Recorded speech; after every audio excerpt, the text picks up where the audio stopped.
son absence dans le pays, honorable Edi Iyeli Molangi, l'incarnation du bonheur, mais Aza toujours présent na base na ye, a délégué qui Cyprien na ye, monsieur Francis Mbondi et Longona bureau na ye, ba remettre câble et pas ya lecteur na ye, na avenue Yangambi pe ingende na direction Khartoum.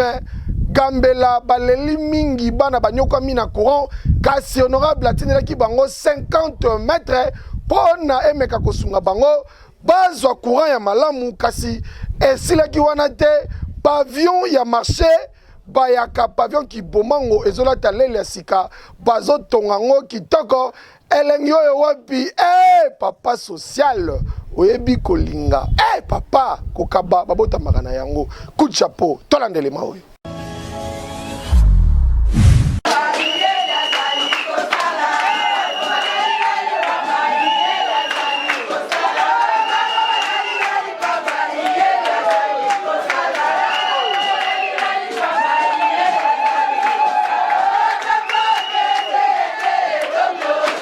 L'homme de terrain Ada Azate Namboka Bamisala na ye Ezo Salama toujours. Honorable Edi Iyeli papa et papa social Lokola Azate Namboka Asala ki mo déplacement a délégué qui Cyprien na ye elongona bureau na ye ba remettre câble oyo bozomona ya 50 mètres mon pourquoi. Pona kopesa ba électeur na ye ya venu ya ngambi pe ingende na direction Gambela pe Khartoum oyo basali tamolai ba souffrir na courant milulu elekaki na bureau ya fondation oyo portaka kombo na ye Iyeli Molangi Edi ambiance ezalaki wana angu bana na ye ba moni câble yoka esengo bazalaki na yango na commentaire te parce que yaza sisabidimbu eza eloko eza rabota manango donc commentaire na ngai yaza ka sisabidimbu atika kelembo azomona venga ya janora na alewa au sepela va ko seka soke mo amoni donc commentaire ya te merci na sepeli bana yangambi ingende makanza to sepeli makasi na makambo papa Edi Iyeli Molangi asaleli biso en tout cas nzamba pambola to emeloko to kopesa ete kaka bavwa na biso Cyprien ya honorable Edi Iyeli Molangi monsieur Francis Mbondi yebe azalaki maloba te omoni esengo boye zaike papa za na biso elongo ye moko ya ko remettre biso câble po amona ko sepelo to za nango. Mais eloko esali bomoni que papa komi trop chargé na parlement na musalo auti ko koma azobima tongo azozonga pokwa kozwa benda ta pona koya ko koma isusu boye et komi moi passé mais a s'excuser pe alobi que aza toujours na biso elongo yango mona ike atindi papa superviseur na Cyprien na ye na équipe mobimba baya ko remettre bino câble oyo pe apesi lisusu mbela epa na bana ngiringiri toza na 170 lettres oyo eza mpona makambo etali câble alobi aveni moko te oyo bako fete sans courant tala bokanisi esili tete après kofuta bataxe journalier epai ya bavendeur ya marché bayaka papa lokola ayokaki kolela ya bana na ye alobi marché komi kobeba ye moko ifo kota makambo na yango abandi kosalisa misala na pavillon ki bomango abuki bamesa nyonso ya kala azolatisa langi ya sika pona bavendeur ya marché bayaka bateka na kimia lokola baza bana na ye pe marché eza na circonscription na ye alobi bana nanga il faut bazala calme yoka vraiment tozana kosepela makasi awa parce que attaque ngai administrateur na moni ba œuvre boye za ba œuvre moko social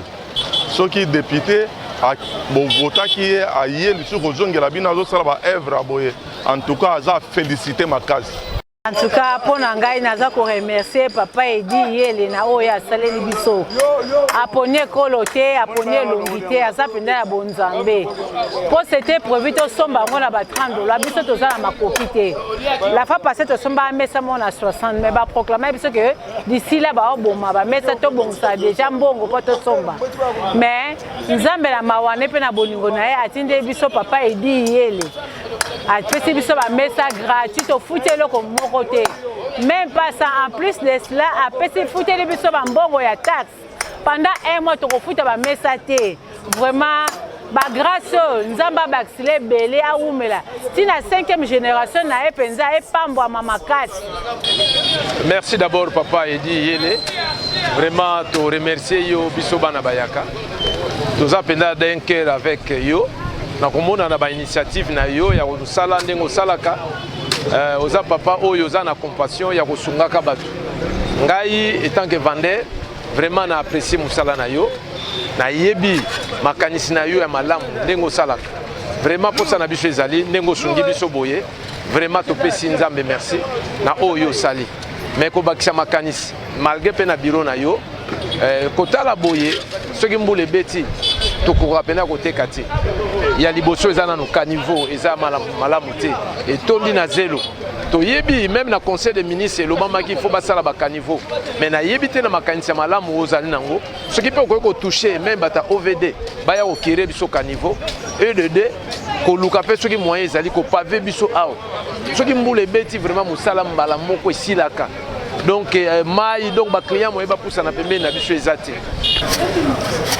Bon, na remercier ka papa Edi Yele makambo ya salili biso eza makambo ya kitoko